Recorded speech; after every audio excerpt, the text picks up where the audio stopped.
Do you think it's possible to control someone's attention? Even more than that, what about predicting human behavior? I think those are interesting ideas if you could. I mean, for me, that'd be the perfect superpower. Actually, kind of an evil way of approaching it. But for myself, in the past, I've spent the last 20 years studying human behavior from a rather unorthodox way, picking pockets. When we think of misdirection, we think of something as looking off to the side when actually it's often the things that are right in front of us that are the hardest things to see, the things that you look at every day that you're blinded to. For example, how many of you still have your cell phones on you right now? Great. Double check, make sure you still have them on you. I was doing some shopping beforehand. Now, you've looked at them probably a few times today, but I'm going to ask you a question about them. Without looking at your cell phone directly yet, can you remember the icon in the bottom right corner? Bring them out, check, and see how accurate you were. How'd you do? Show of hands, did we get it? Now that you're done looking at those, close them down, because every phone has something in common. No matter how you organize the icons, you still have a clock on the front. So without looking at your phone, what time was it? You just looked at your clock, right? It's an interesting idea. Now I'll ask you to take that a step further with a game of trust. Close your eyes. I realize I'm asking you to do that while you just heard there's a pickpocket in the room, but close your eyes. Now, you've been watching me for about 30 seconds. With your eyes closed, what am I wearing? Make your best guess. What color is my shirt? What color is my tie?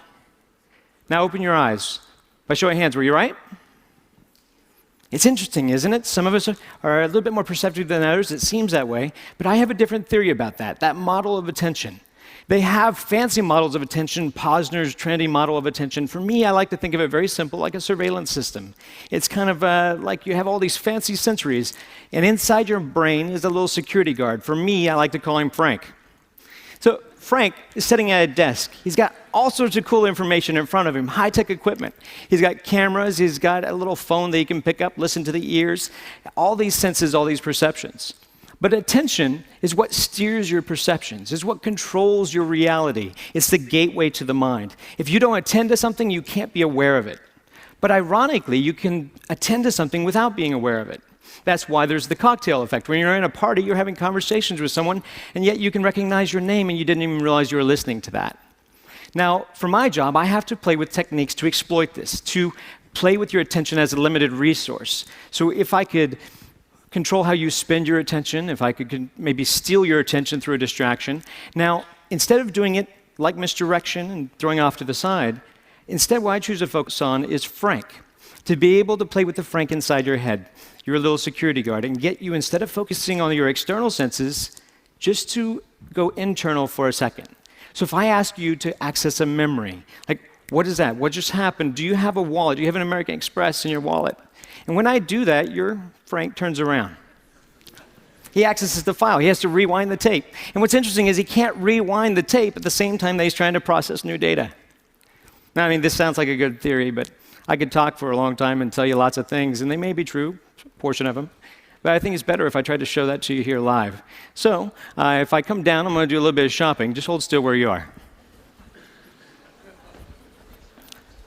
Hello, how are you? It's lovely to see you. You did a wonderful job on stage. You have a lovely watch that doesn't come off very well. Do you have your ring as well?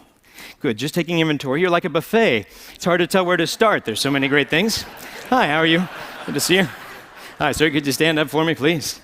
Just right where you are. Oh, you're married. You follow the directions well. That's nice to meet you, sir. You don't have a whole lot inside your pockets. Anything down by the pocket over here? Hopefully so. Have a seat. There you go. You're doing well. Hi, sir. How are you? Good to see you, sir. You have a ring, a watch. Do you have a wallet on you? Well, we'll find one for you. Come on up this way, Joe. Give Joe a round of applause. Come on up, Joe. Let's play a game.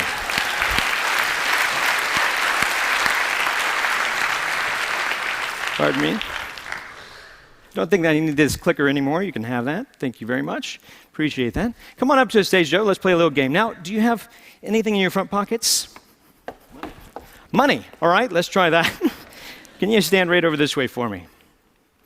Turn around and let's see. If I give you something that belongs to me, this is just something, a half poker chip. Hold out your hand for me. Watch it kind of close. Now, this is a task for you to focus on. Now, you have your money in your front pocket here? Yep. Good. I'm not going to actually put my hand in your pocket. I'm not ready for that kind of commitment. One time a guy had a hole in his pocket, and that was rather traumatizing. I was looking for his wallet, and he gave me his phone number. It was a big miscommunication. So let's do this simply. Squeeze your hand. Squeeze it tight. Do you feel the poker chip in your hand? I do. Would you be surprised if I could take it out of your hand? Say yes? Very. Good. Open your hand. Thank you very much. I'll cheat if you give me a chance. Make it harder for me. Just use your hand. Grab my wrist, but squeeze. Squeeze firm. Did you see it go? No. No, it's not here. Open your hand. See, while we're focused on the hand, it's sitting on your shoulder right now. Go ahead and take it off. Now, let's try that again. Hold your hand out flat. Open it up all the way. Put your hand up a little bit higher, but watch it close there, Joe. See, if I did it slowly, it'd be back on your shoulder. Joe, we're going to keep doing this till you catch it. You're going to get it eventually. I have faith in you. Squeeze firm. Squeeze. You're human. You're not slow. It's back on your shoulder. You were focused on your hand. That's why you were distracted. While you were watching this, I couldn't quite get your watch off. It was difficult. Yet you had something inside your front pocket. Do you remember what it was? Money? Check your pocket. See if it's still there. Is it still there? Oh, that's where it was. Go ahead and put it away.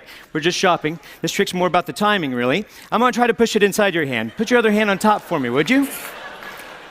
It's amazingly obvious now, isn't it? It looks a lot like the watch I was wearing, doesn't it? That's pretty good. That's pretty good. Oh, thanks. But it's only a start. Let's try it again a little bit differently. Hold your hands together. Put your other hand on top. Now, if you're watching this little token, this obviously has become a little target. It's like a red herring. If we watch this kind of close, it looks like it goes away. It's not back on your shoulder. It falls out of the air, lands right back in the hand. Did you see it go? It's funny. You got a little guy, he's union. He works up there all day. If I did slowly, if it goes straight away, it lands down by your pocket. I believe, is it in this pocket, sir? No, don't reach in your pocket. That's a different show. Sorry, that's rather strange. They have shots for that. Can I show them what that is? That's rather bizarre. Is this yours, sir? I have no idea how that works. We'll just send that over there. That's great. I need help with this one. Step over this way for me. Now, don't run away. You had something down by your pants pocket. I was checking mine. I couldn't find everything. But I noticed you had something here. Feel the outside of your pocket for a moment. Down here, I noticed this. Is this something of yours, sir? Is this? I had no idea. That's a shrimp. Yeah, saving it for later. You've entertained all these people in a wonderful way. Better than you know. So we'd love to give you this lovely watch as a gift. Hopefully it matches his taste. But also we have a couple of other things, a little bit of cash. And then we have a few other things. These all belong to you, along with a big round of applause from all your friends. Joe, thank you very much.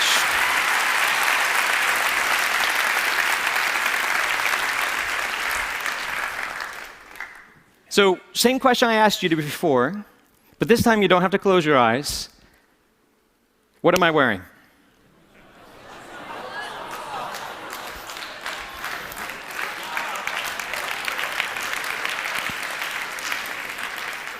Attention is a powerful thing. Like I said, it shapes your reality. So I guess I'd like to pose that question to you. If you could control somebody's attention, what would you do with it? Thank you.